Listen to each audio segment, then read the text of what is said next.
Hi guys! So, ngayon nga pala, share ko sa inyo yung ganap ko buong maghapon. Pasensya na sa, kasi busy po ko eh. Sa boses. Tsaka, pero clogged nose. Bali, kami 7:30. A-attend kami ng church. Ayan, nakahanda na yung damit ko. Medyo masama yung pakiramdam ko ngayon. Pero, nag-video pa rin ako. Ayan. Sa mga hindi nakakilala sa akin, ako nga pala si Leslie A. Simbulan. Tingnan niyo ba siya?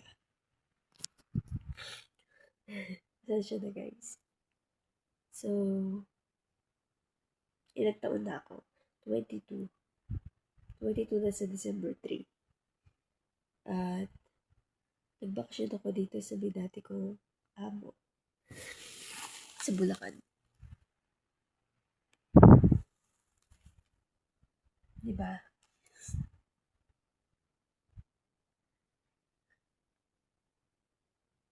So, ano may pag-uusapan natin?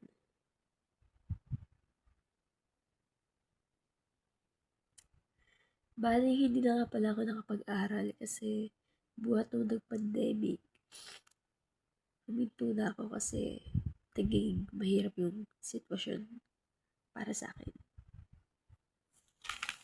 At unang-una wala rin akong financial assistance. Wala akong allowance.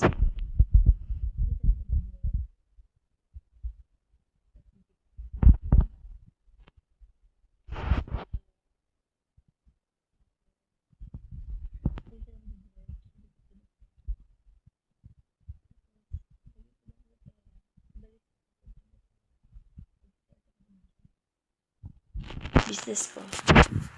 Hindi ko sasabihin kung anong business yun.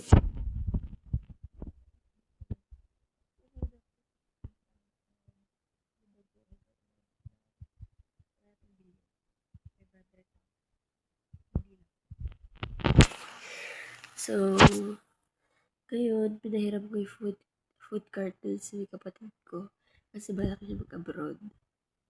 So, pinahiram ko naman. Ako yung nawalan. Kaya, wala akong ginagawa ngayon. So, wala. Pagkalagala lang. Tulad yan, nag-vacation ako.